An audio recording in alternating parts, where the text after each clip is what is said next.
Hi class, here we have our materials for our activity, which is sewing on embroidery sheets. This activity is best suited for 4-year-olds. For allowed space and time for each child, we are only having 6 children at a time to do this activity. Here we have our table set up with assorted colors of embroidery sheets. We're going to have for the classroom 6 big eye needles, plastic needles, wool threads or yarn, of assorted colors, and the scissors to cut the yarn to the desired length.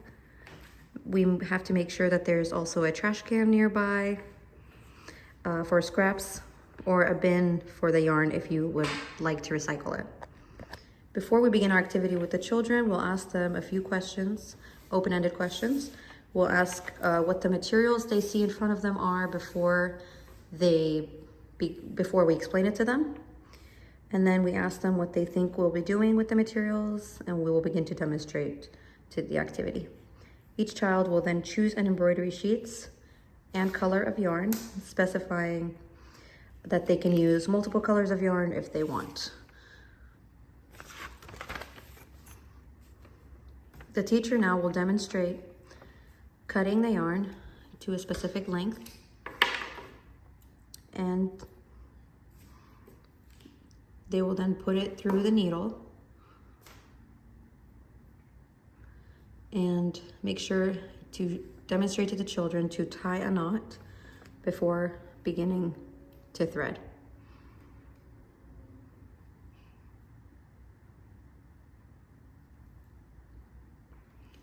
Now the teacher will demonstrate the threading, and children should begin the activity, and we will offer help as needed.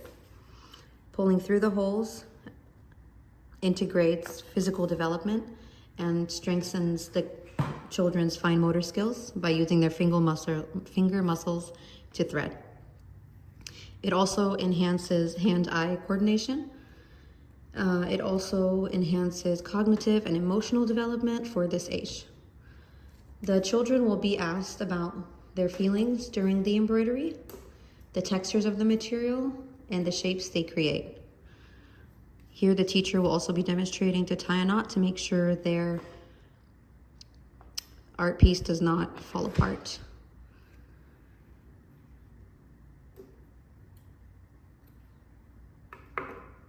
This activity is a process art with no specific outcome. If the child feels that they are done after one loop, that's totally fine. And when the child is done, they will prepare the placement for the next child.